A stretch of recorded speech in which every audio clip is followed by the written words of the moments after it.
comme je le disais, on est une association loi 1901. On a à but non lucratif. On organise des événements comme celui-ci, donc des meet-up mensuels. On organise également la grosse conférence qui s'appelle EdCC, que vous avez peut-être fait ou pas. L'année prochaine, historiquement, c'était à Paris. L'année prochaine, ça se passe à Bruxelles en juillet. On publie du contenu sur notre blog, donc ethereumfrance.com, des traductions d'articles techniques également.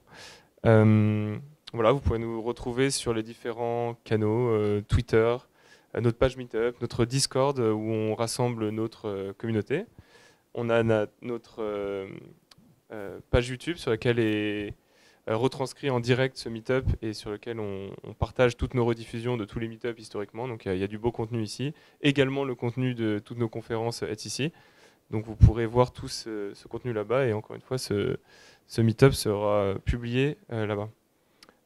Et vous pouvez devenir membre de notre association pour la modique somme de 10 euros qui permet de contribuer aux frais, mais plus généralement nous soutenir et aussi participer à la vie associative.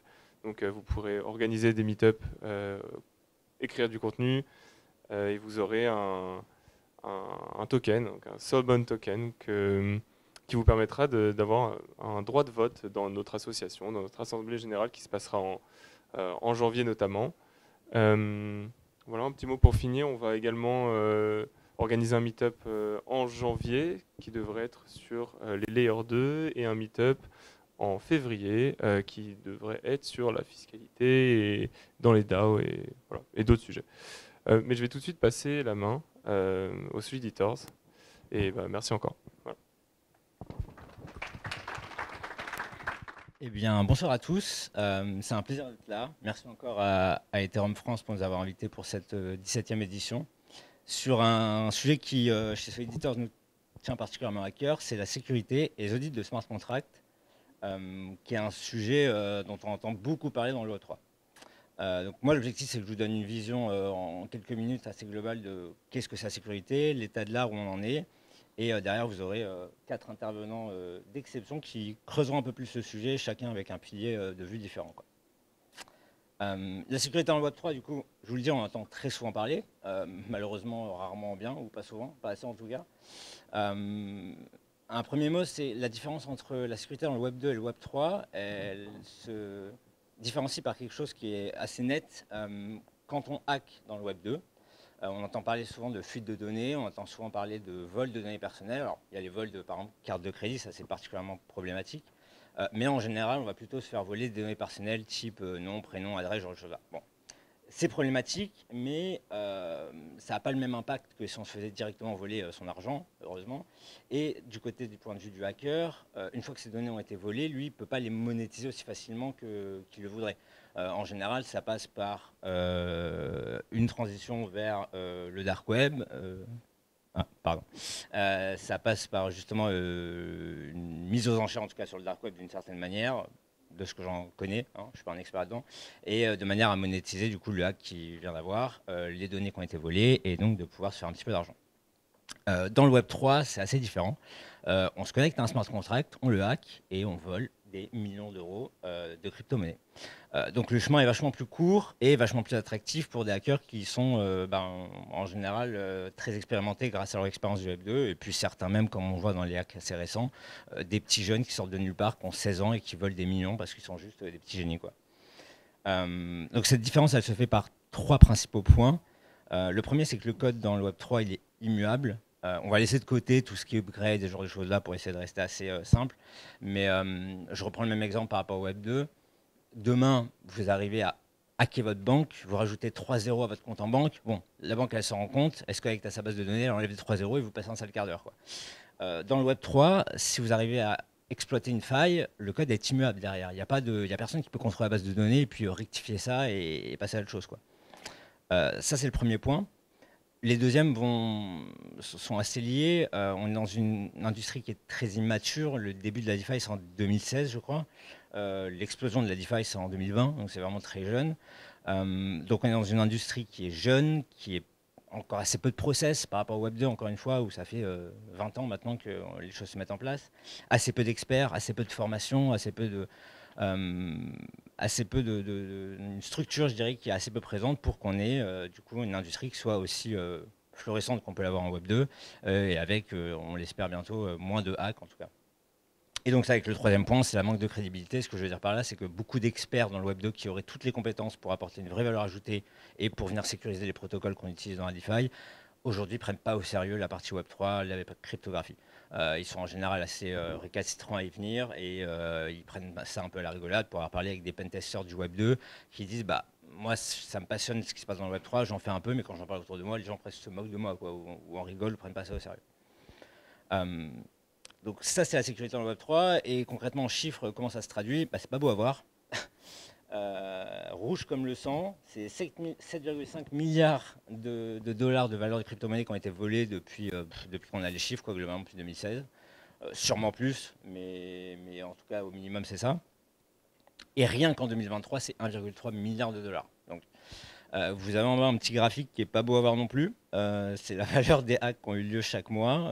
Il y a des mois où les hackers se prennent du repos en octobre, et puis il y a des mois en novembre où, bon, on aurait préféré pas sortir de son lit ce mois-là, quoi.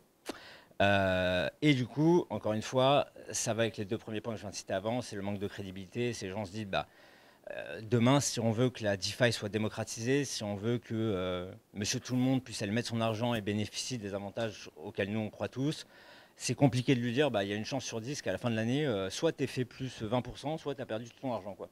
Voilà. Et donc ça, c'est un des sujets sur lesquels nous autres, auditeurs et pentesters du Web3, alors le mot n'existe pas, mais bon, on va le formuler comme ça, on travaille pour essayer de sécuriser un peu plus cette industrie. Concrètement, les hacks, on a vu des chiffres, comment ça arrive. Je ne vais pas rentrer dans les détails de chacun des principaux vecteurs d'attaque dont la DeFi souffre en général, mais ce qui est intéressant de voir, c'est que le premier déjà, c'est un vecteur d'attaque qui n'est pas propre au Web3, c'est un vecteur d'attaque qui est infrastructurel, quoi. On se fait voler une clé privée comme on pourrait se faire voler, je sais pas, un mot de passe d'une banque par exemple. En revanche, dans les 9 autres, la plupart sont assez très proches du Web3. Je pense à la réentrance qu'on connaît tous, manipulation d'oracle, ce genre de choses-là, avec, comme vous voyez, un nombre d'attaques qui fait peur à voir et un nombre de dollars qui n'est pas beau à voir. Et donc, dans tout ça, sur Editors, pourquoi on vous parle de ça ce soir? On est une communauté du coup francophone, des passionnés, professionnels, amateurs, intéressés de la sécurité Web3. On a été créé, grâce à Ether en France, je dirais, à la suite d'EthCC et DeFi Security Summit en août l'année dernière, juillet de l'année dernière. On a rencontré une communauté de Français, on s'est rencontrés, puis en fin de salon, on s'est dit, c'est dommage, on ne sait pas où parler maintenant, quoi. Enfin, il y a des endroits dédiés à la sécu, dédiés au dev, dédiés à la crypto en général, à la DeFi, mais il n'y avait pas sur la partie purement sécurité. Donc on a créé un Discord, on est aujourd'hui 110, on fait des meet-ups mensuels depuis 3 mois, mais on s'y tient et on aimerait que ça continue sur l'année à venir. Dans les frais marquants, on est parti à DevConnect, donc on était quasiment une vingtaine, je crois, à Istanbul. Pour l'instant, c'était vraiment super sympa de pouvoir se retrouver tous ensemble, parler sécu, parler Web3, boire un peu des cocktails, voilà. Tout ce qu'on peut faire en conférence en général. Écouter les confs de temps en temps, c'est bien aussi. Et on a prévu de faire EthCC en 2024 à Bruxelles, du coup. Donc, si certains d'entre vous comptent y aller, on aura l'occasion de s'y revoir. Et du coup, je vais laisser la place à ceux pour qui vous êtes là. Les 4 intervenants de ce soir, pour vous les présenter très très bien, parce qu'ils auront l'occasion de se présenter eux-mêmes par la suite. Donc, Lilian, juste après, qui va vous présenter une transition du Web 2 à Web 3, parce qu'il a lui-même vécu. Sergi qui va rentrer un peu plus dans le détail de qu'est-ce que le white hatting, et du coup c'est ce qu'on appelle un ethical hacker dans le Web 3. Berao qui a lui-même formulé un propre framework pour avoir des bonnes pratiques de protocole DeFi sécurisé. Et Merlin qu'on ne présente plus, qui pour l'avoir vécu un protocole très très sécurisé et pas très sympa à faire à auditer quand on est auditeur parce qu'on trouve pas grand chose, mais du coup il vous dira comment il en est arrivé là, quoi. Voilà, merci à tous. Bonsoir à tous. Du coup, moi, ce que je vais essayer de vous présenter, c'est un peu les différents impacts, les différences entre la cybersécurité Web 2 et la cybersécurité en Web 3 par rapport à un parcours qui est un parcours du coup, de pentester Web 2 à auditeur, smart contract auditeur Web 3. Du coup, un pentester, pour ceux qui ne savent pas ce que c'est une personne qui a un bagage très technique et qui va essayer de chercher des vulnérabilités sur un système d'information. Un système d'information, ça peut être une simple adresse IP, ça peut être une montre connectée, une caméra connectée, une voiture, ça peut être vraiment tout et n'importe quoi. Et du coup, c'est ce que j'ai fait pendant 2 ans à Thales, au début de ma carrière, entre guillemets. Et c'était dans le côté Red Team de la cybersécurité. En cybersécurité, on a le côté Red Team, qui est le côté un peu, on se met à la place de l'attaquant, on va essayer de chercher des failles de sécurité. Et on a le côté Blue Team, qui est le côté défensif de la cybersécurité. Du coup, j'ai fait 2 ans à Thales. Après, je suis parti 6 mois à Airbus dans un SOC. SOC, c'est Security Operations Center. Donc là, en gros, c'est là où se passe tout le côté défensif de la cybersécurité. J'ai fait que 6 mois parce que ça ne m'a pas trop plu. Et ensuite, ma dernière opportunité Web 2, enfin mon dernier job Web 2, c'était en tant que VOC analyst, donc dans un Vulnerability Operations Center, où là, on gérait tout ce qui était management de la vulnérabilité, c'est-à-dire qu'on allait chercher la vulnérabilité chez le client et ensuite, on l'accompagnait pour la patcher, pour régler en gros les failles de sécurité qu'il pouvait avoir chez lui. Et depuis juin-juillet, j'ai switché du coup du monde Web 2 au monde Web 3 pour faire de l'audit de smart contract à 100%. Pardon. Du coup, la première question qu'on peut se poser, c'est quels sont les différents enjeux, quelles sont les différences en termes d'enjeux d'une faille, d'un hack en Web 2 et en Web 3. On en a un peu parlé juste avant, mais en gros, la plus grosse différence, c'est qu'on a un système Web 2 où l'argent est extérieur au système et on a un écosystème Web 3 où l'argent fait partie intégrante du système. En Web 3, chaque fois qu'on fait une transaction, je pense que je ne vous apprends rien, mais il y a des tokens de cette transaction, ces tokens valent de l'argent et du coup, c'est directement l'argent qui peut être impacté.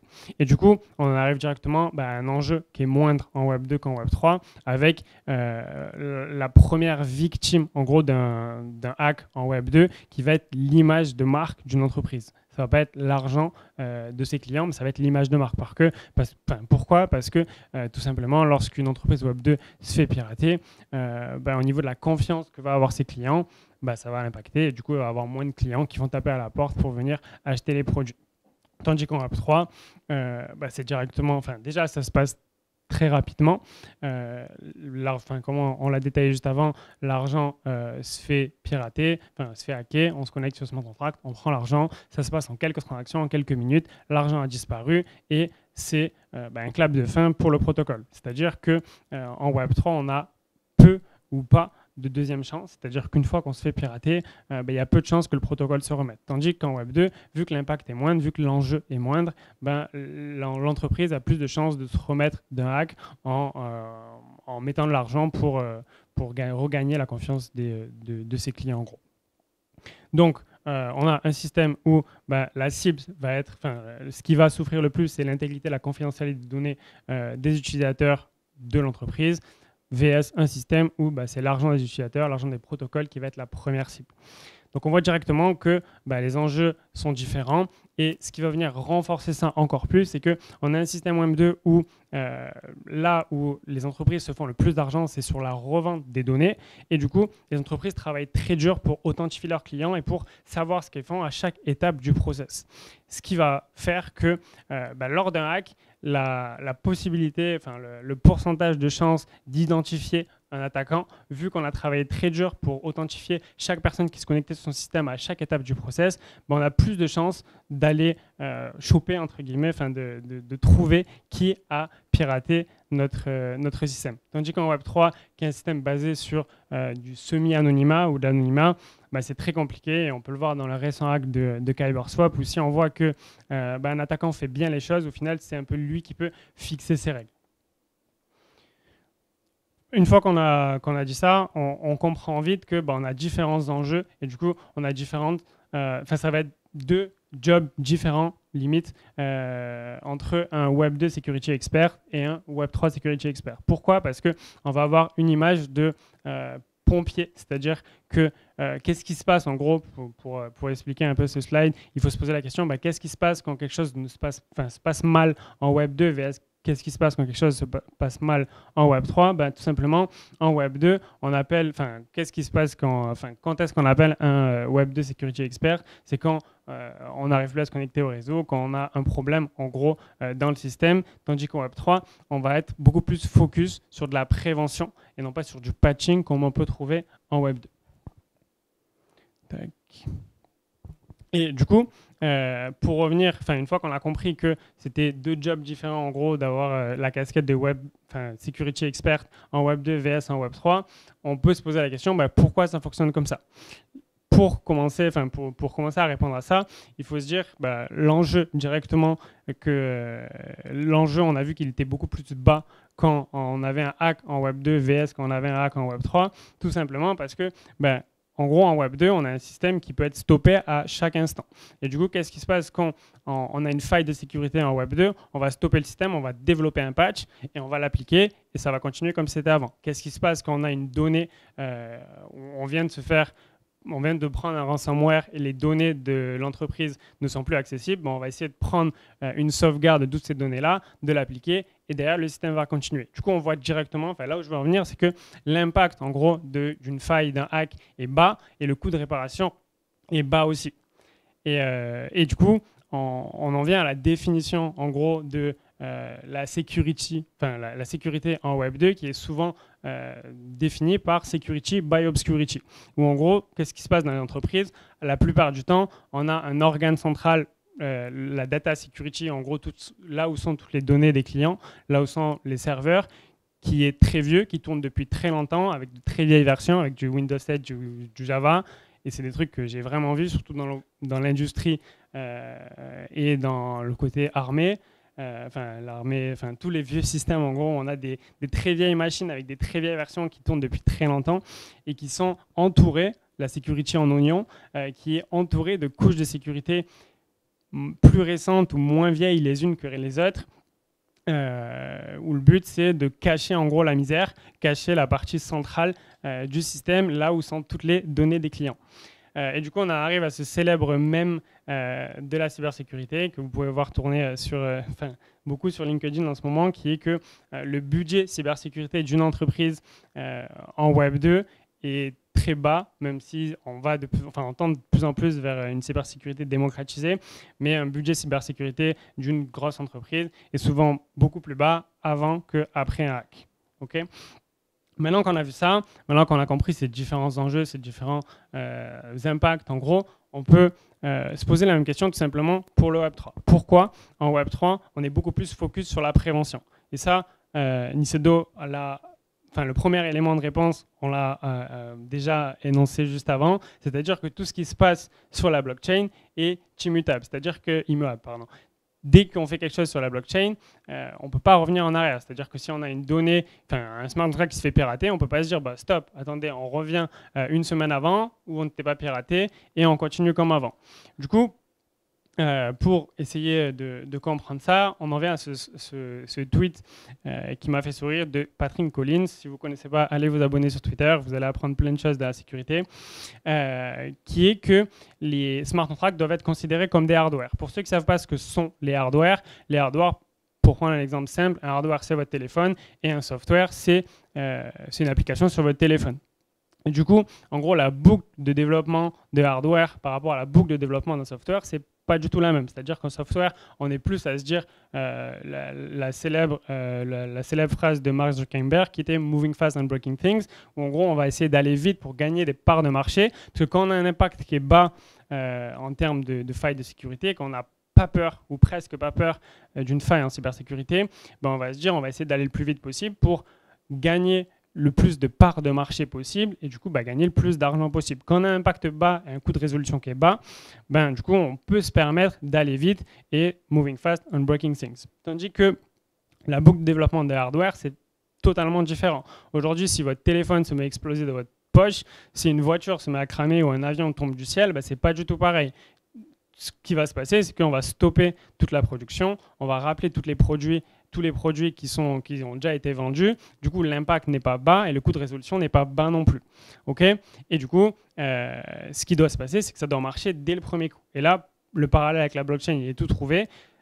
Ce qui doit se passer, c'est que dès que c'est déployé sur la blockchain, ça doit marcher du premier coup. Ok, pour ça. Tac. Du coup, une fois qu'on a identifié en gros pourquoi le focus, on en vient à la définition qui est totalement différente. Au Web 2, c'était security by obscurity. En Web 3, ça va être plus security by design parce que ça doit marcher dès le premier coup. Et pour ça, je vous renvoie pour vous donner des exemples qui sont très parlants, vous avez Uniswap, qui est un DEX le plus connu sur Ethereum, qui était vraiment un papier de recherche. En gros, c'était déjà quelque chose qui avait été pensé avant même que le langage dans lequel il a été développé, c'est-à-dire Solidity, il existe. Vous avez Chainlink qui, à chaque fois, le protocole Chainlink, à chaque fois qu'il veut implémenter des nouvelles fonctionnalités, crée des papiers de recherche, fait déjà des tests, pense déjà à qu'est-ce qui pourrait mal se passer avant même de commencer à écrire du code. Du coup, on voit bien cette security by design. Et en gros, ce qui se passe, je vous renvoie aussi à la roadmap de Zencasing pour Zcasing, qui est aussi un protocole, ou n'importe quel protocole Web3 mature en termes de cybersécurité, où en gros, le but, ça va être de construire une confiance par rapport à un produit qu'on va pouvoir déployer. Ensuite, par rapport à cette confiance, on va essayer de créer une communauté. Et ensuite, par rapport à cette communauté, on va essayer de créer une décentralisation. Et ça, même si au début du protocole, on peut se dire que on est en Web3, du coup, on va tout focus sur la décentralisation. La décentralisation, pour la plupart des projets qui pensent à la sécurité, en tout cas, ça va vraiment être la dernière pièce du puzzle avant de penser à autre chose. Tandis que on va mettre la sécurité par design, par default. Une fois qu'on a vu les différents enjeux, les différents impacts que peut avoir une faille en Web 2 vs en Web 3, on va focus un petit peu sur quelles sont les connaissances à avoir en Web 2 vs connaissances Web 3. Ce qu'il faut comprendre, c'est que en pentest, aujourd'hui, il y a énormément de connaissances à avoir. En Web 2, je veux dire, en tant que pentester Web 2, il y a énormément de connaissances à avoir. Il y a déjà les différents types d'OS, Windows, Linux, Mac, Android, tout ce que vous pouvez trouver comme OS différents. Il y a tout ce qui est langage de programmation, C, C++, Java, PHP, etc. Plus en plus de cloud, plus en plus d'IoT, etc. Donc là où je veux en venir, c'est que les meilleurs pentesters, logique, c'est ceux qu'on connaisse le plus. Mais aujourd'hui, ceux qu'on se connaisse le plus, ou alors qui ont une très grosse spécialité. Mais aujourd'hui, avec tout ce qu'on a accès sur Internet, pour moi, les meilleurs pentesters sont ceux qui en connaissent un petit peu dans beaucoup d'endroits. Du coup, pour moi, la bonne définition d'un bon pentester Web 2, c'est quelqu'un qui a peu de connaissances dans beaucoup d'endroits et qui va savoir faire des bonnes recherches ou une bonne base de données. À contrario, par rapport au Web 3, où aujourd'hui l'état du marché qui est assez jeune, comme on a pu l'évoquer juste avant, fait qu'il y a peu d'auditeurs, il y a peu de smart contract auditeurs qui ont vraiment des grosses spécialités. Même si ça va faire que dans les prochaines années, à mon avis, il va y avoir des équipes avec des auditeurs qui vont avoir chacun leur spécialité. Mais aujourd'hui, l'état du marché fait que un bon auditeur, c'est quelqu'un qui va avoir beaucoup de connaissances dans peu d'endroits. Ces endroits-là, pour moi, il y en a 4 aujourd'hui. C'est Solidity, IVM, les finances et les maths. Pourquoi? Parce que Solidity, vous allez auditer du code. Du coup, il faut avoir des connaissances en Solidity. La plupart des smart contracts aujourd'hui sont écrits en Solidity. IVM, parce que le code que vous allez auditer, il va tourner sur EVM, sur l'Ethereum Virtual Machine. Il faut avoir des connaissances en finance parce que tout ce qui touche au smart contract, la plupart du temps, ça parle d'argent, tout ce qui est emprunt, liquidité, options. Et il faut avoir des connaissances, un minimum de connaissances en maths, connaître ce que c'est un market maker, connaître ce que c'est des hashes, de la cryptographie. Mais là où je veux en venir surtout, c'est que pour ceux qui veulent se lancer, beaucoup de connaissances dans peu d'endroits, ça rend la boucle d'apprentissage ou la marge de progression beaucoup plus élevée qu'un bon pentester Web 2 où la phrase était peu de connaissances dans beaucoup d'endroits. Parce que en tant que pentester, si vous passez les 6 prochains mois à apprendre toutes les attaques qui sont possibles sur PHP, qui est un langage web, et que lors de votre prochain pentest, vous pentestez un site web qui a été écrit en React, qui est un langage JavaScript, c'est comme si vous étiez parti de zéro. Tandis que beaucoup de connaissances dans peu d'endroits, ça rend vraiment l'apprentissage beaucoup plus plaisant. Donc si vous avez un peu de connaissances en finance, un peu de connaissances en maths, et que vous êtes curieux de savoir qu'est-ce qui se passe sur Ethereum, commencez à apprendre tout simplement et mettez-vous à l'audit de smart contracts. Une fois qu'on a vu les connaissances différentes et les différents impacts, on peut se poser la question quelles sont les différences dans le process entre un pentest, entre la recherche de vulnérabilité en Web 2 et la recherche de vulnérabilité en Web 3.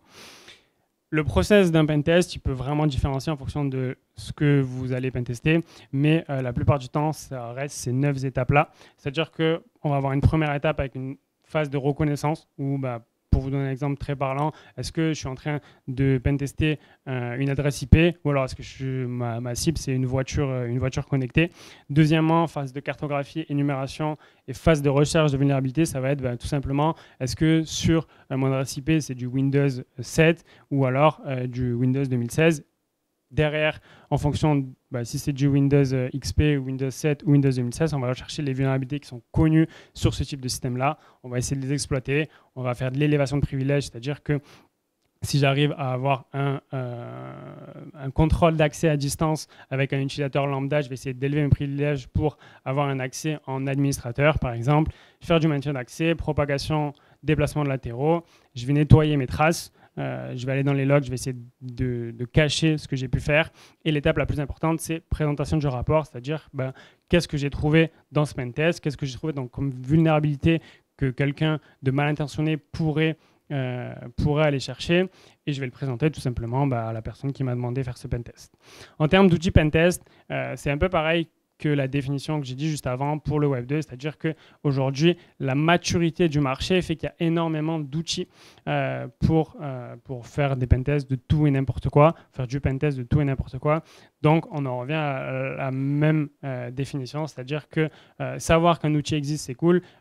Savoir l'utiliser, aujourd'hui, sur Internet, il y a énormément de tutos par rapport, encore une fois, à ce que je disais juste avant, la maturité du marché fait que énormément de personnes ont déjà fait des tutoriels sur comment faire tourner ces outils. En Web3, pour moi, c'est un peu simplifié. Aujourd'hui, les étapes d'un audit smart contract, après, c'est personnel, mais pour moi, il y a une grosse phase de compréhension. C'est-à-dire que ce qui est bien dans le Web3, c'est qu'on va toujours auditer un protocole différent qui fait des choses différentes. Du coup, il y a une grosse phase d'apprentissage, de compréhension de qu'est-ce qu'on va auditer. Ensuite, il y a une phase logique de compromission. On va essayer de chercher des failles de sécurité dans le smart contract qu'on est en train d'auditer. On va générer un rapport, on va le donner au protocole qu'on a audité et on va contrôler comment il a pu corriger les failles qu'on a identifiées et surtout vérifier que en corrigeant les failles qu'on a pu trouver, il n'en a pas mis des nouvelles en gros dans le code qui a été le code pour patcher les failles qu'on a pu trouver n'implique pas de nouvelles failles de sécurité. En termes d'outils, on audite du code, donc il faut visualiser ce code, il faut pouvoir tester ce code et il faut pouvoir chercher des vulnérabilités qui sont similaires au code qu'on audite. Donc, pour moi, les principaux outils, il n'y en a que 3, entre guillemets.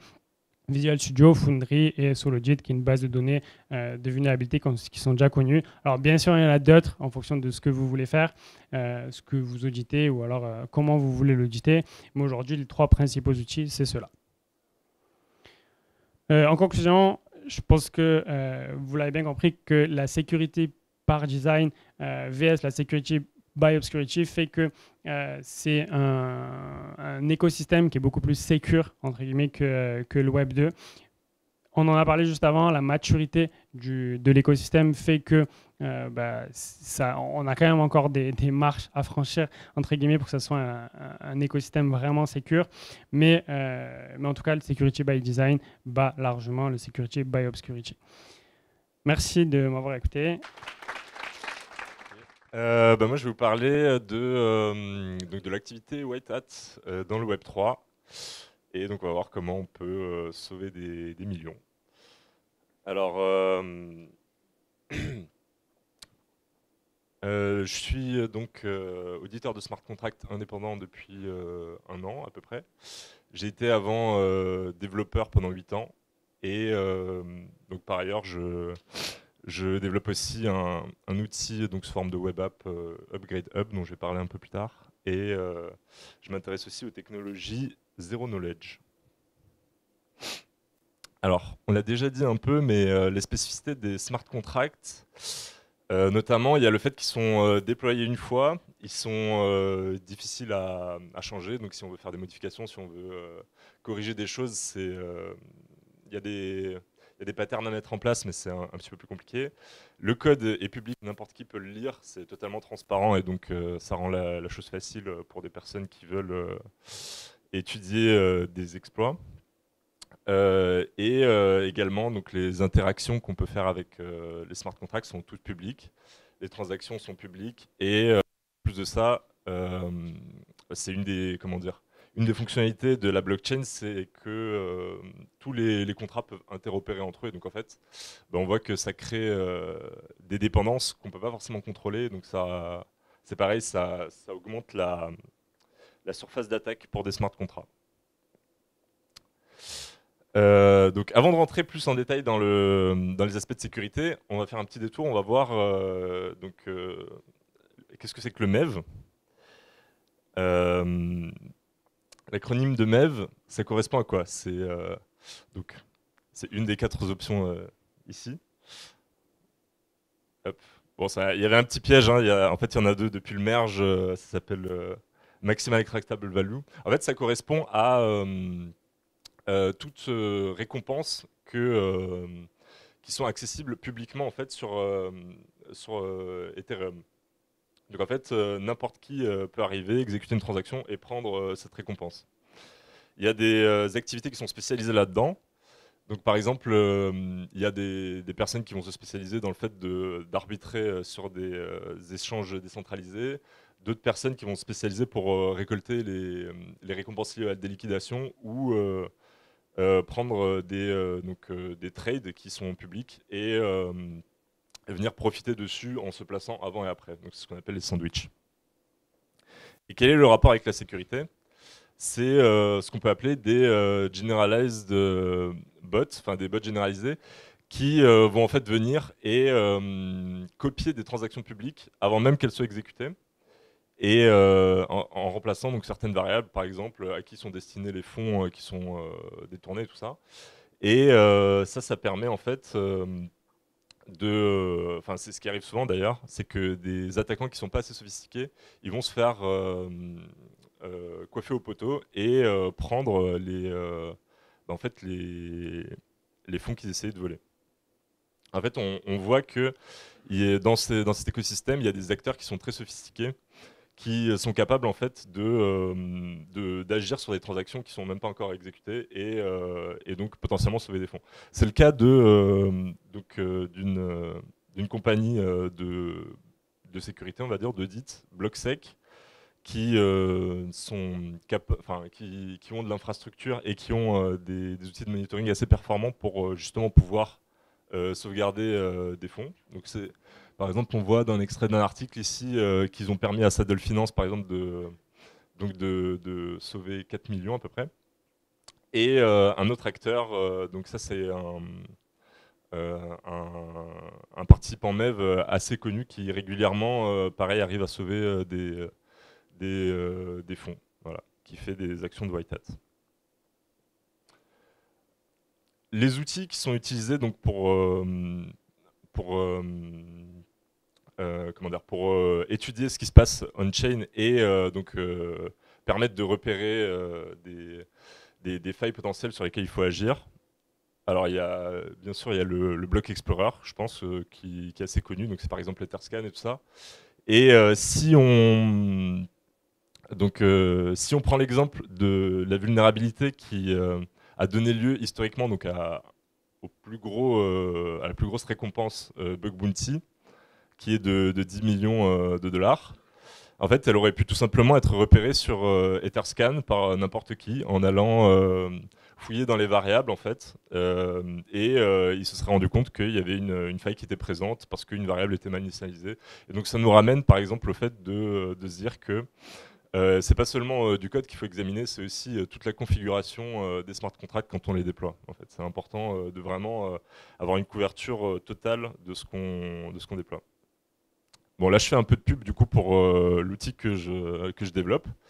C'est un outil qui permet de visualiser des changements de code qui sont effectués sur des contrats d'un certain type, donc des contrats qui sont modifiables. Et donc, c'est un outil qui est assez utile quand on essaye de voir les changements qui sont opérés et si potentiellement il y a des changements qui sont vulnérables. Et ça, c'est un autre outil qui est très utile dans le cadre de... en fait, surtout de l'analyse de hacks qui se sont déroulés. C'est des traceurs de transactions. Là, j'ai mis donc les 3 les plus, on va dire, les plus populaires. Et du coup, ça se présente comme ça. Je ne vais pas rentrer dans le détail de ce qu'il y a ici, mais on peut voir en gros que on peut voir le déroulé d'une transaction et donc l'étudier a posteriori. Pour ce qui est donc de la divulgation, c'est-à-dire si jamais on tombe sur une faille qui est présente et qui met à risque des fonds d'utilisateurs, qu'est-ce qu'on fait? Est-ce que on agit au plus vite pour s'assurer que les fonds des utilisateurs sont en sécurité? Est-ce qu'on avertit le protocole pour que, enfin, ce soit eux qui puissent prendre la main et agir? Est-ce qu'on vérifie la faille sur ce qu'on appelle un testnet, donc une version de la chaîne qui est de test? Ou est-ce qu'on poste sur Twitter publiquement pour alerter les utilisateurs?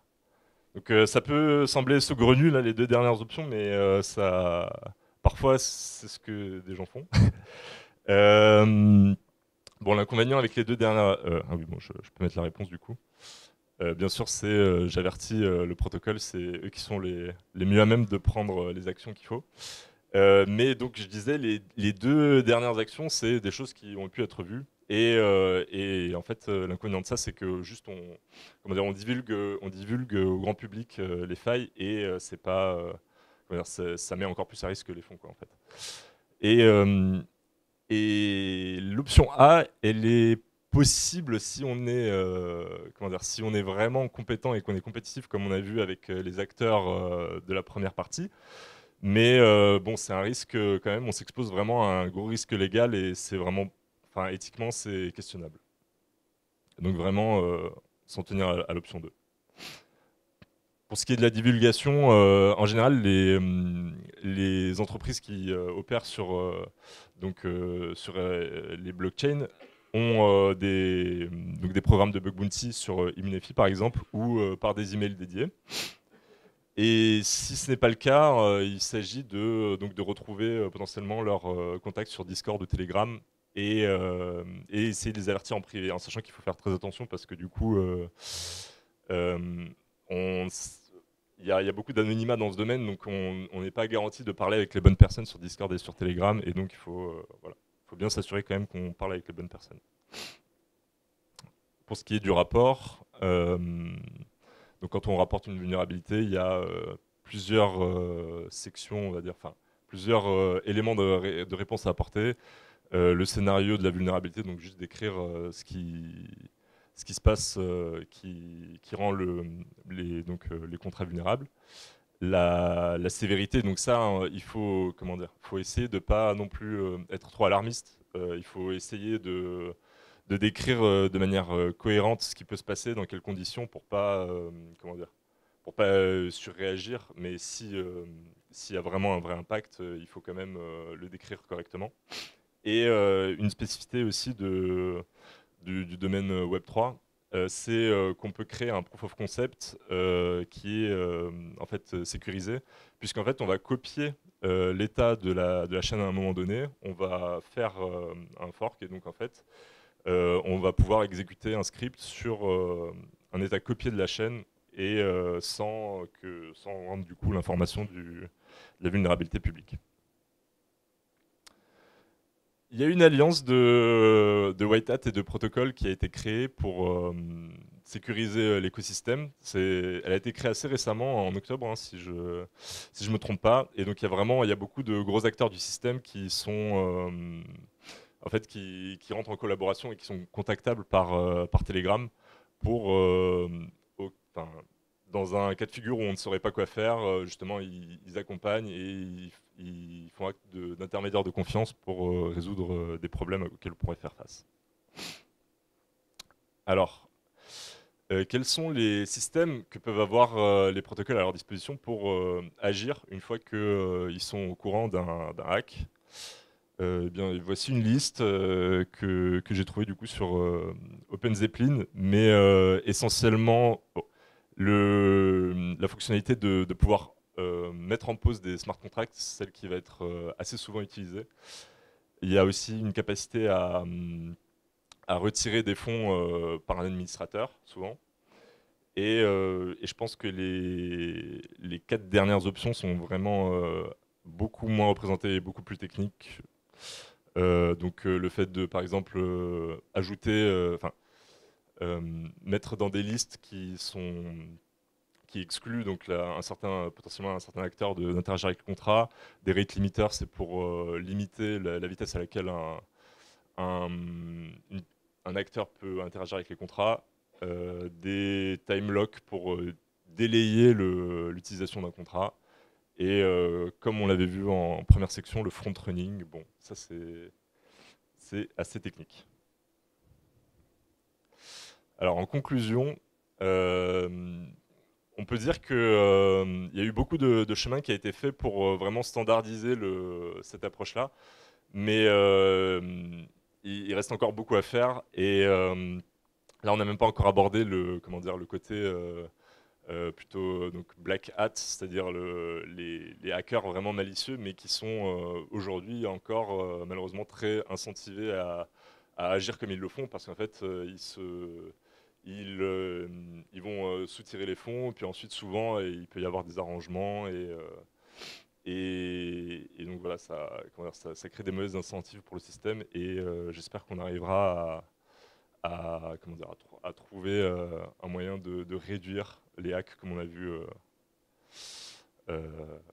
vu, qui sont quand même assez prédominants dans cet écosystème. Merci. Alors moi, du coup, je vais vous présenter un framework qui va vous permettre de sécuriser au mieux votre DApp, votre protocole décentralisé, si jamais vous décidez de vous lancer dans cette aventure. Plus haut.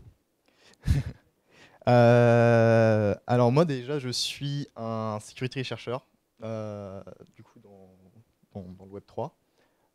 J'ai fait une école d'ingé avant, et depuis septembre, je suis à plein temps là-dedans. Donc je fais principalement des contests sur Codarena, et des audits privés et quelquefois du bug bounty également. Donc pourquoi j'ai décidé de faire ce framework ? Ça vient du fait que quand j'ai commencé, c'était un peu, c'était un peu le bordel avec tout ce qu'il y avait en termes de solutions dans cet environnement. Donc on peut penser dans un premier temps qu'il est difficile de trouver les meilleures solutions pour notre protocole dans ce milieu-là. Savoir également dans quel ordre faire les choses pour que ça soit le plus optimisé. Et savoir aussi quoi prioriser en fonction de notre budget. Et ça, c'est des questions qui sont importantes, et quand on arrive dans ce milieu-là, c'est compliqué d'y répondre. Il faut quelques mois dans ce milieu-là pour qu'on commence à se faire une idée de comment ça fonctionne. Bon, déjà, il faut savoir que déployer des smart contracts, en tout cas si on est sérieux, c'est très cher. C'est très cher parce que, imaginons, on prend un projet Web 2 classique, typiquement un SaaS, et normalement en école d'entrepreneuriat, on va vous dire qu'il faut développer le plus vite possible le produit, le mettre à disposition des utilisateurs, faire un MVP, et prendre du feedback, essayer de l'améliorer, même si le produit n'est pas totalement fini, c'est pas très grave. Alors, quand on parle d'une DApp, là forcément il faut développer complètement le produit, au moins une V1 fonctionnelle, tester beaucoup le produit, l'auditer de façon externe et interne, et avoir un programme de bug bounty. Donc tout ça coûte énormément d'argent, et c'est pour ça que c'est important de savoir comment s'y prendre en tout cas. Bon voilà, on peut voir la sécurité comme des couches de fromage. Chacune des couches qu'on va ajouter, c'est une couche de sécurité. Chaque couche est bien sûr trouée.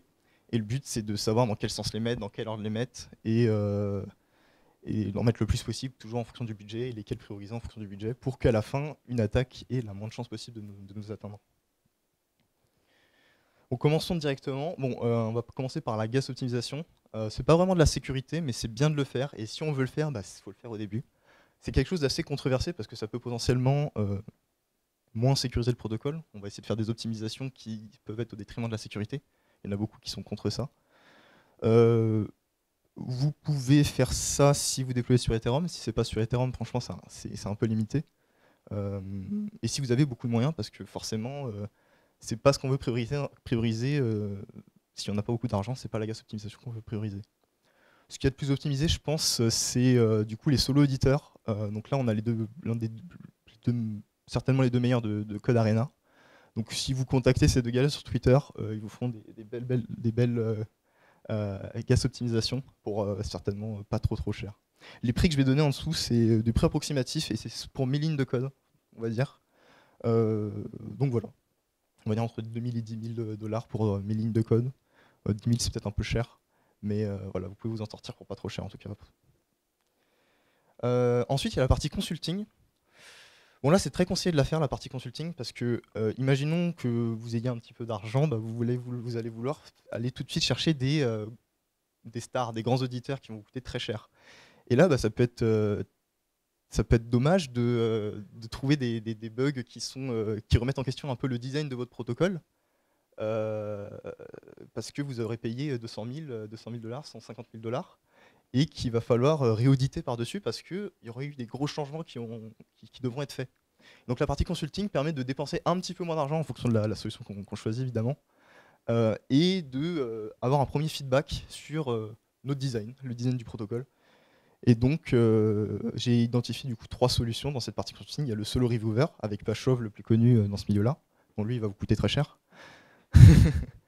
Ce que j'appelle la Traditional Security Firms, la plus connue là-dedans, il y en a plein, hein. C'est là où il y a le plus d'acteurs, mais ça va être Sigma Prime. Ensuite, ce que j'appelle les OG Trade Firms, donc les Trail of Bit, Open Zeppelin et Consensus Diligence. Donc eux, ils vont vous prendre très cher, mais en termes de marque pour votre protocole, c'est très fort aussi. Et ils vont forcément aller un peu plus loin que les autres solutions. Donc si vous avez des moyens et que vous avez des bons VC, vous pouvez vous permettre d'aller les voir. Et en plus, vous soutiendrez l'open source dans ce milieu-là, donc c'est super. Parce qu'ils développent beaucoup de tout l'open source. Ensuite, bon là, c'est vraiment pas indispensable, mais on peut faire du fusing et de la formal vérification. Le fusing, c'est bien de le faire dans la partie développement. La formal vérification aussi, si vous avez les compétences. Mais le faire juste après la partie consulting, c'est sympa parce que ça permet d'avoir un code fixe, un code à peu près propre. Le design, normalement, est fixé à ce moment-là. Et d'avoir... Ouais, bah là, je me rends compte qu'il y a des termes que peut-être les gens ne connaissent pas. Donc ouais, le fusing et la formal vérification, c'est 2 approches pour faire à peu près la même chose. Donc ce qu'on va faire, c'est qu'on va écrire des invariants. Donc on va d'abord les écrire en anglais et en français. Et ensuite, on va les coder. Donc un invariant, c'est quoi typiquement? C'est par exemple pour un jeton ERC20, un invariant, ça peut être la somme de toutes les balances de tous les utilisateurs doit être égale à la total supply.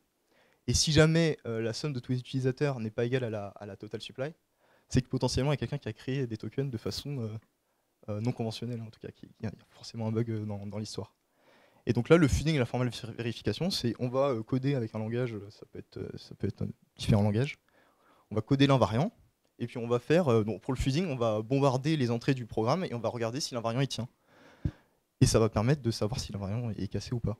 Et la formal vérification, c'est un peu plus complexe, mais c'est en gros la même chose, c'est qu'au lieu de juste spammer toutes les entrées du programme, et ben là on va mettre le programme dans une sorte de formule mathématique, et on va résoudre et le programme va tout de suite vous donner un contre-exemple, s'il y en a, de l'invariant est cassé ou pas. Et donc voilà, c'est une méthode un peu semi-automatique de faire de la sécurité. C'est bien de l'avoir en complément. Surtout le fusing qui est maintenant très accessible avec plein d'outils et qui est plutôt simple à faire en interne. Et après, il y a la formal vérification qui est un peu plus nouveau. Donc les principaux dans ce domaine-là, c'est Certora, les plus avancés en tout cas avec leur prover. Donc si vous n'avez pas les compétences en interne pour développer ce qu'on appelle des specs, du coup, vous pouvez directement contacter Certora, ça va vous coûter un peu cher. Et potentiellement, il y a des solo éditeurs qui peuvent écrire des specs parce que du coup, leur outil n'est pas open source, mais il est utilisable par tout le monde. Et potentiellement, sur le marché, il y a peut-être des solo éditeurs, je n'en connais pas, mais qui développent, qui peuvent vous écrire des specs, et ça vous coûtera moins cher qu'aller voir Certora. Bon, forcément, ça sera un petit peu moins bien, mais ça va vous coûter moins cher. Mais ouais, comme j'ai dit, c'est pas forcément la priorité. On va préférer des manual reviews en termes de budget. Ensuite, ce qui est très conseillé d'être fait, en tout cas ce qui selon moi comporte le moins de trous dans la tranche de fromage, c'est les contests. Donc ça c'est très conseillé de le faire, surtout si vous n'avez pas de problème de confidentialité au niveau du code. Les principaux dans ce domaine-là, là il y a toutes les solutions, mais les principaux du coup c'est CodeArena. Et là, en termes de prix, ça va vous coûter entre 50 000 et 140 000. On va dire que plus vous mettrez cher, plus vous donnerez envie aux gens de venir sur votre protocole, et donc plus il sera sécurisé. Et donc voilà, c'est très conseillé de le faire. Bon là, je l'ai mis après, mais avant ça, si vous avez les moyens. Donc, en fait, c'est un peu compliqué ce que j'explique là, mais de toute façon, vous aurez à la fin un lien vers mon article de blog qui parle de tout ça avec les différentes étapes à prioriser en fonction de votre budget. Mais si vous avez les moyens, avant le contest, donc le contest, ça serait la dernière étape, vous pourrez faire ce que j'appelle un decentralized OG. Donc les principaux, il n'y a que Spearbit et Trust Security qui font ça. Là, vous aurez les meilleurs du domaine, les meilleurs qui vont regarder votre code. Donc là, c'est un super feedback. Ça coûte ça coûte un peu cher.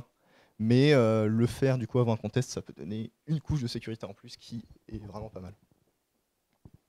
Et après, bien sûr, un bug bounty à la fin. La convention dans les bug bounty, faut surtout le faire. C'est très conseillé, surtout si vous commencez à avoir de la TVL, beaucoup de TVL. Ce qui est conseillé du coup, c'est 10% de la TVL pour un critique. C'est-à-dire que si un hacker peut voler 10 millions, et ben, il va être récompensé de façon conventionnelle, hein, bien sûr. Après, ça peut être plus, ça peut être moins. Mais de 10% de la TVL, donc 100 000 $. Donc vous pouvez le faire sur Immunify, @finance, ou aussi en solo, juste avec sur le GitHub, un README et un email pour contacter.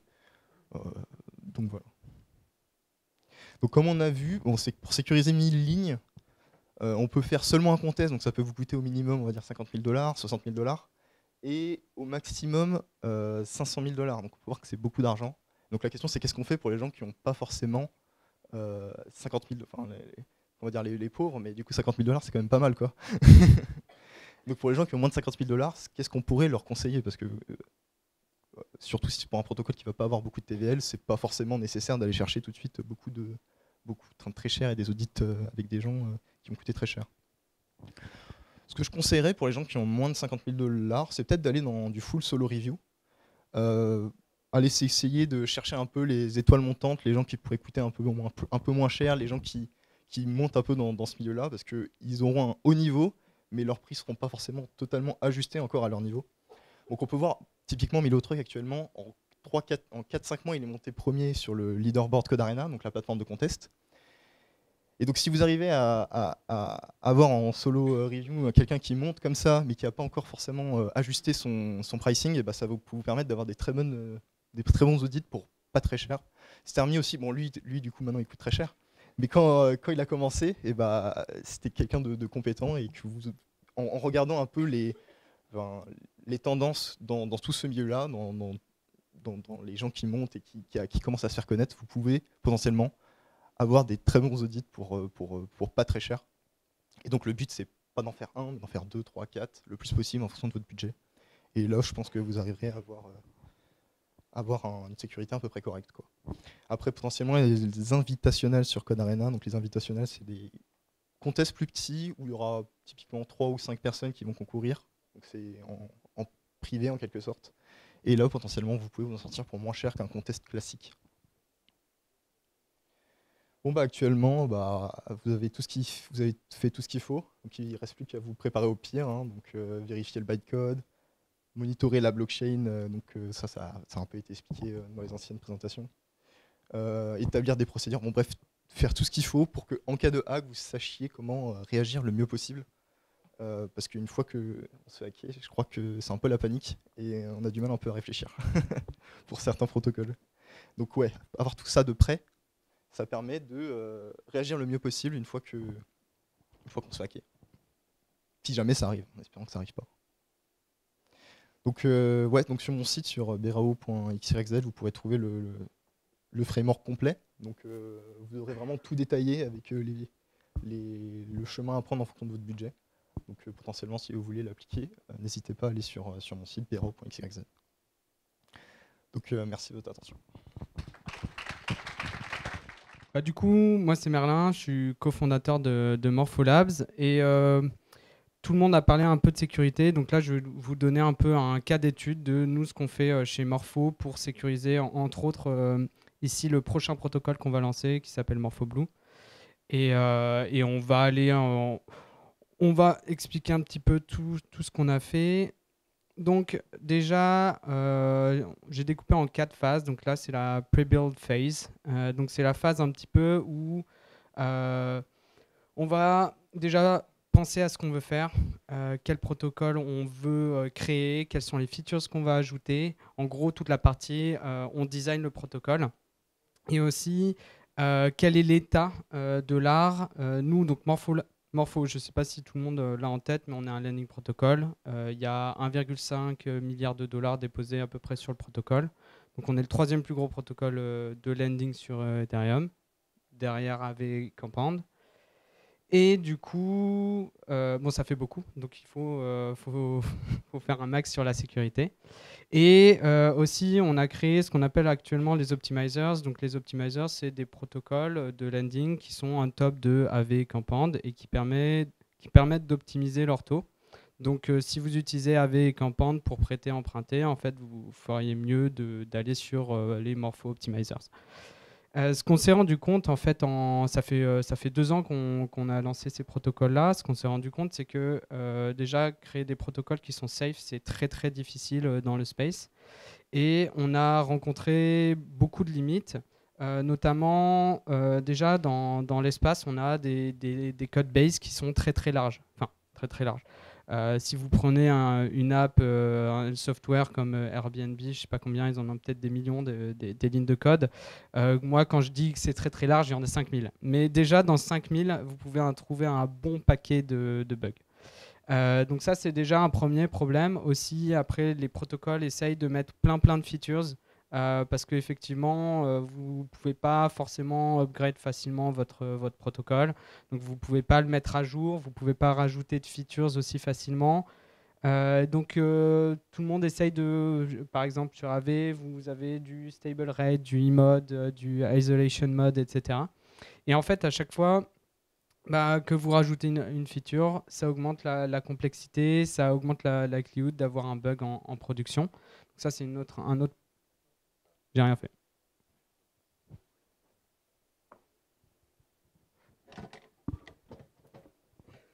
C'est MorphoBlue.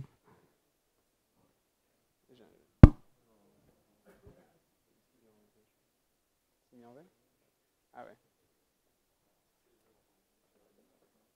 ouais. C'est ça, j'ai entendu, c'est un bug en production. C'est exactement ça.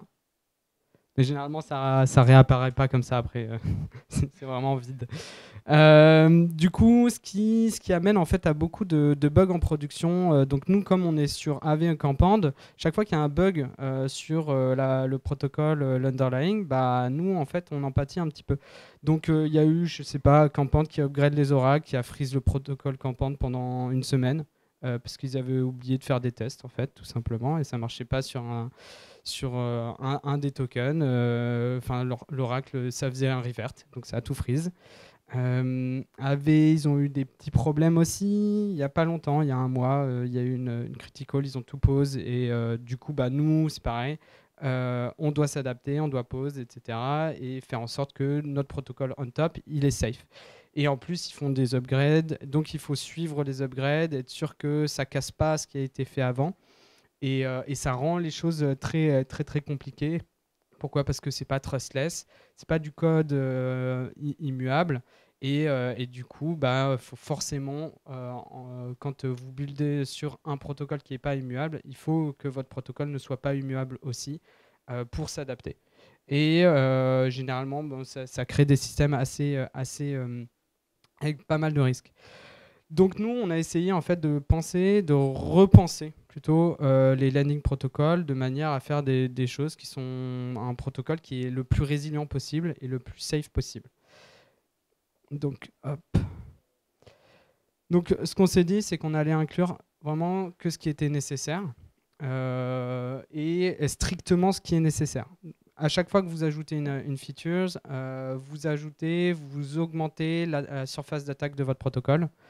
Et du coup, à chaque fois que vous vous dites, tiens, ce serait cool d'avoir du stable rate, du swap, je sais pas quoi, truc bidule, c'est bien de se poser la question, c'est est-ce que si j'enlève cette feature de mon protocole, est-ce que les utilisateurs vont toujours venir, vont toujours l'utiliser est-ce que je vais avoir des utilisateurs ? Si vous l'enlevez et que vous aurez toujours vos utilisateurs, c'est peut-être une bonne idée de l'enlever. Ça vous évitera de vous tirer les cheveux, de rajouter de la complexité dans votre code, etc. Vraiment, en fait, nous, ce qu'on pense, c'est d'approcher la création et le design de protocole d'un point de vue très minimaliste et de en fait, capturer vraiment l'essence même de ce que vous voulez faire, que ce soit du lending ou du trading. Vraiment capturer ce que vous voulez faire et ne mettre dans votre protocole que ça. Donc, il y a aussi une partie threat modeling. Donc nous, on le fait pas de manière... J'ai mis des ressources à la fin, vous pourrez aller voir, il y a des liens. Nous, on le fait plutôt... On a essayé de créer une culture autour du débat. Donc c'est-à-dire que n'importe quelle feature sur laquelle on discute, etc., qu'on veut ajouter, on va passer beaucoup de temps en fait à débattre sur à peu près tout. Et on a du coup essayé de créer une culture où critiquer quelque chose ou remettre quelque chose en question est vraiment le bienvenu. Et on essaye de ne jamais minimiser en fait la concerne de quelqu'un. Je pense que c'est vraiment important parce que ça permet de, au moins dès le début, catch tout ce qui pourrait amener plus tard à la création de bugs lors du développement du protocole. Ça fait perdre pas mal de temps, notamment MorphoBlue, ça a mis quasiment 1 an à être fait. Donc 1 an, c'est quand même très très long d'un point de vue startup, mais par contre ça vous permet de gagner pas mal de temps après quand vous faites dans la période des audits, etc., parce que vous avez déjà pensé à énormément de choses et pas mal de possibilités de hacks, de failles, etc. Ensuite, maintenant, on va dire qu'on a passé la phase de design, vous avez à peu près votre spec, vos requirements, etc. Là, vous dites, bon, on va pouvoir commencer à écrire le code. Hop. Donc nous, ce qu'on fait, généralement, on fait du testing en parallèle du développement du code. Certains veulent écrire les tests en amont ou développent le protocole d'abord et ensuite rajoutent des tests. Nous, on le fait en parallèle, comme ça permet de catch des bugs assez tôt. Et des fois des problématiques qui peuvent même remettre en cause le design du protocole. Donc c'est bien si vous les avez en amont. Comme ça, vous n'êtes pas obligé de réinventer la roue après 1 ou 2 mois de développement. Donc pour ça, on fait des unit tests, integration tests. Donc unit tests, c'est vraiment pour tester une fonction spécifique, son comportement, etc. Integration test, c'est quand, par exemple, vous avez des dépendances à des tierces parties, je ne sais pas, un DEX, un Oracle ou whatever. Là, dans ce cas-là, c'est bien de faire des tests avec ce third party et de voir comment ça fonctionne. Moi, je recommande de le faire dans des forks. Il y en a qui mock. Donc, mock, c'est... vous allez, je sais pas, Morpho AV se plug sur AV, donc vous allez créer un faux AV qui répond à peu près bien comme si c'était un vrai AV, mais il vaut mieux le faire dans un fork. Vous forquez mainnet et vous interagissez comme si vous interagissiez vraiment avec AV. Et là, vous allez vous rendre compte que, en fait, par rapport à votre mock, vous allez vous rendre compte qu'il y a beaucoup plus de edge case que prévu. Aussi, je ne l'ai pas dit, mais si vous pluguez un autre protocole, il faut vraiment que vous fassiez une review complète de ce protocole-là. Il peut y avoir des surprises et c'est pas forcément marqué dans la documentation, c'est pas forcément marqué vraiment facile à voir dans les contrats en tant que tel. Il faut vraiment y passer du temps. On parlait de fuzzing tout à l'heure. Maintenant, c'est hyper facile à setup avec Foundry, etc. C'est pas forcément que pour les invariants, ça peut être pour tout type de test. Juste plutôt que, par exemple, je sais pas, vous avez une fonction qui multiplie deux chiffres et vous voulez savoir que ça vous donne le bon résultat. Donc, au lieu de le faire avec 1 fois 2, et ben, vous lui dites prends x, y et vous vérifiez que ça vous donne, vous multipliez bien vos chiffres. Maintenant, c'est super simple à faire avec Foundry, donc il n'y a pas d'excuse, en fait, il faut le faire. Hop.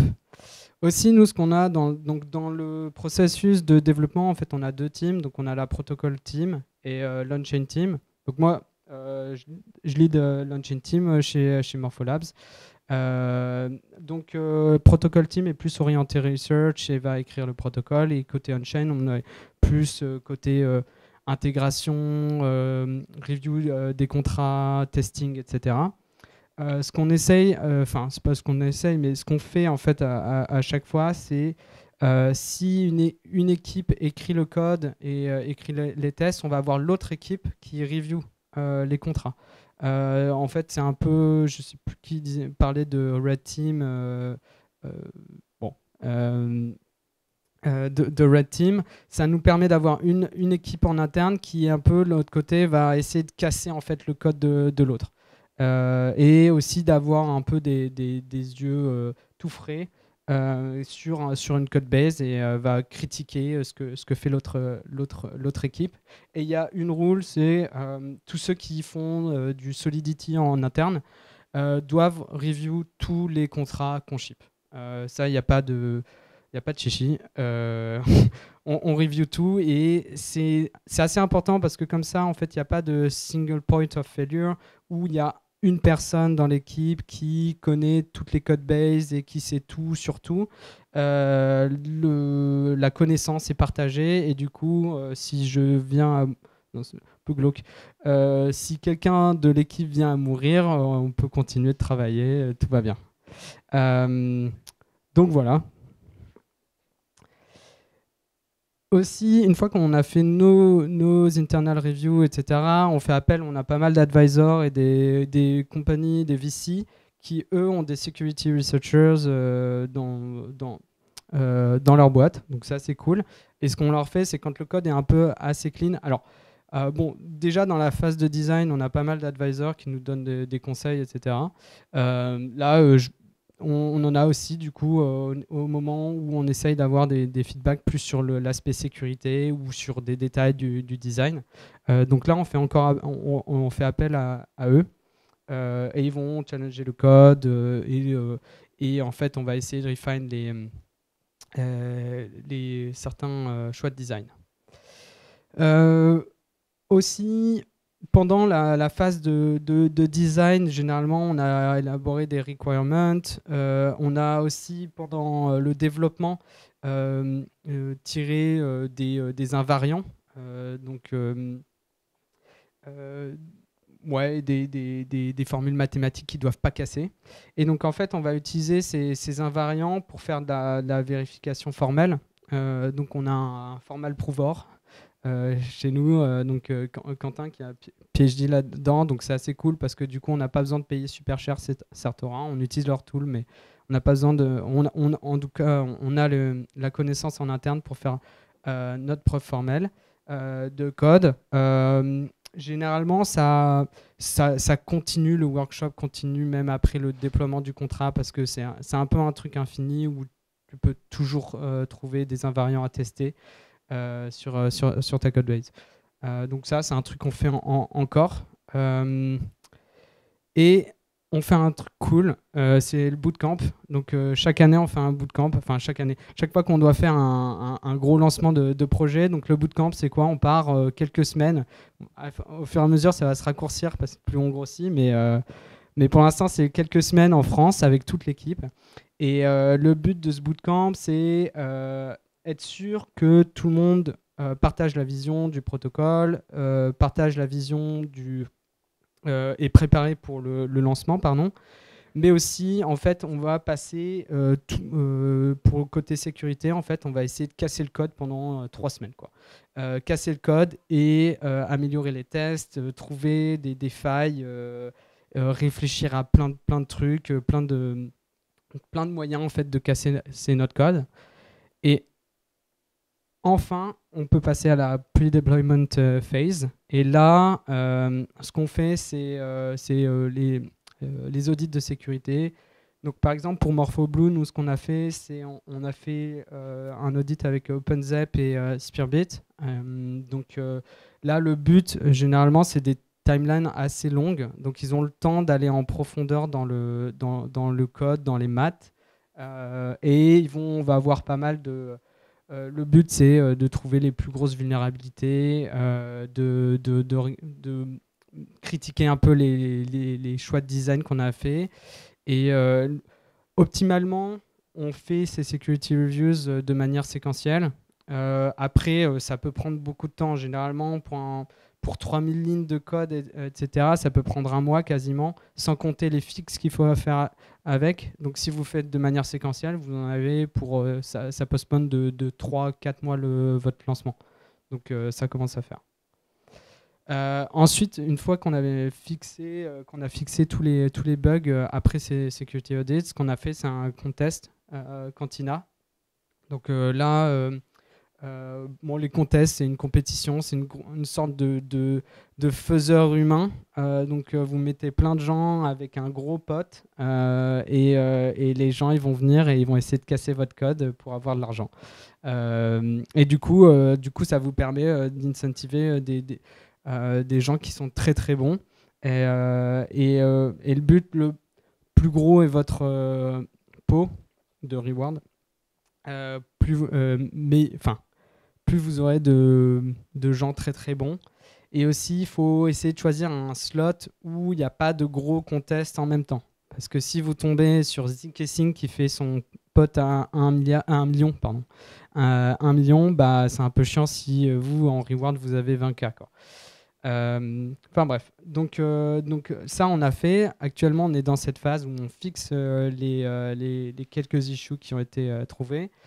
Et en parallèle ce qu'on fait c'est, je crois qu'on en a un peu parlé déjà, mais on travaille aussi sur des incident response plans. Donc qu'est-ce que c'est? C'est des sortes de playbook. Vous avez identifié des potentiels problèmes qui pourraient arriver, genre on vous a hacké et vous n'avez plus de fonds.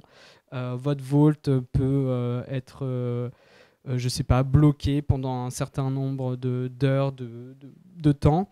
Ben en fait, vous allez leverage le threat modeling que vous avez fait ou tous ces cas que vous avez identifiés. Essayez de réfléchir un petit peu quelle est la meilleure réponse que je peux avoir pour ça. Et vous faites des sortes de checklist, to-do list. C'est un peu des livres de recettes en mode, je sais pas, comment je fais ma tarte quiche Lorraine en moins de 15 minutes. Et le but, c'est d'être le plus rapide possible. Donc c'est bien d'y avoir réfléchi en amont. Et donc voilà, vous faites ces playbooks. Et après, c'est aussi très bien d'avoir le contact des autorités. Donc en France, par exemple, ça va être Gendarmerie nationale. Nous, on a un partenariat aussi avec Chainalysis qui font, c'est un peu leur boulot de, si vous avez un hack, vous les appelez. Eux, ils vont essayer de traquer les fonds. Ils vont contacter les autorités aussi. Et aussi potentiellement les centralized exchange pour dire là tous les 100 millions d'USDT que vous venez de recevoir, en fait il faut les freeze parce que ça vient du Morpho protocole. C'est pas cool. Et aussi on a un War Room, vous pouvez préparer votre serveur War Room sur Discord ou whatever avec les security researchers préférés. Et comme ça, s'il y a un incident, en fait, en quelques secondes, vous envoyez un lien et vous dites rendez-vous là et c'est déjà prêt, quoi. Donc ça, c'est des trucs qu'on peut faire en amont. Ça prémunit pas de hack, par contre, ça peut limiter l'impact et ça peut permettre aussi de peut-être retrouver les fonds si vous agissez assez rapidement. Maintenant, le code est glacé. Mais pas encore déployé. Donc nous, on va faire là une pré-bug bounty avec Ads Finance, qui est un peu comme ImmuneFi. Donc là, on va mettre 100K en jeu. Là, ça, c'est le tant qu'on déploie pas encore. Et après déploiement, on a la partie monitoring, donc on en a déjà parlé. Mais nous, ce qu'on fait en interne, c'est par exemple les invariants qu'on avait déjà définis, on va faire tourner des bots. Chaque fois qu'un utilisateur fait une transaction sur Morpho, on va vérifier qu'après cette transaction, les invariants sont pas cassés. Si c'est cassé, là, il y a une alarme et on prend des mesures. Et voilà. Après, nous, on n'a pas de circuit breaker sur MorphoBlue. C'est-à-dire qu'on n'a pas de posing system. Pourquoi? Parce qu'on pense que la primitive qu'on crée doit être... la gouvernance doit être minimisée le plus possible et le protocole doit être immuable. Donc pas de posing system, pas d'admin, si vous avez un marché, il va tourner jusqu'à l'infini et personne ne pourra le changer. Donc ça, c'était plus une question de valeur et de vision de qu'est-ce que doit être la DeFi. Et enfin, on mettra sûrement on a une ImmuneFi bug bounty de 500 000 dollars sur les Morpho Optimizer, pardon. C'est super important, ça nous a été utile déjà sur les optimizers. Donc je recommande à n'importe quel protocole de mettre ça en place. Après, forcément, 10% de la TVL, ça commence à être chaud quand ça tape du 1,5 milliard. Ça fait 150 millions. On n'a pas du tout le cash pour ça. Donc effectivement, il faudrait, je pense, c'est peut-être des points d'amélioration, c'est comment incentiver des hackers à être des white hats et aller sur ImmuneFi pour poster leurs findings plutôt que d'aller hacker les optimizers et contre une rançon de 150 millions. Donc ça, c'est des questions je pense qu'on peut aborder après lors des questions. Et après, bah voilà, rester, nous en interne, c'est rester en synchronisation avec le crypto Twitter, ce qui se passe dans l'écosystème, quels sont les nouveaux hacks. On a aussi récemment créé ce qu'on appelle Hack School. Donc chaque semaine, un des devs de Morpho nous présente un nouveau hack. La fois dernière, c'était KyberSwap d'ailleurs. Assez cool. Enfin, ouais, si c'est cool. Et voilà. Du coup, la récap. Ça, c'est un peu du coup tout ce qu'on a fait. Et forcément, bon, il y a plein de trucs sur lesquels on pourrait améliorer. Là, le budget, il est quand même en plusieurs centaines de milliers. On est plus de l'ordre de 800 000 que de 50 000 en tout pour 3500 lignes de code. Donc, il faut avoir beaucoup de fonds. C'est très difficile de sécuriser un protocole dans la DeFi parce que même après les 2 audits, on trouve encore des issues après la compétition. Donc voilà. Et juste pour MorphoBlue, c'est 700 lignes de code par rapport VS aux 5000 lignes de code. Donc voilà, pour dire que c'est très difficile de sécuriser des protocoles parce que bah voilà, c'est de l'open source. Tout le monde peut voir les failles. Et on peut que faire du préventif, quoi. Voilà. Donc on vous donne rendez-vous pour le prochain meet-up d'Ethereum France en janvier qui portera sur les Layer 2.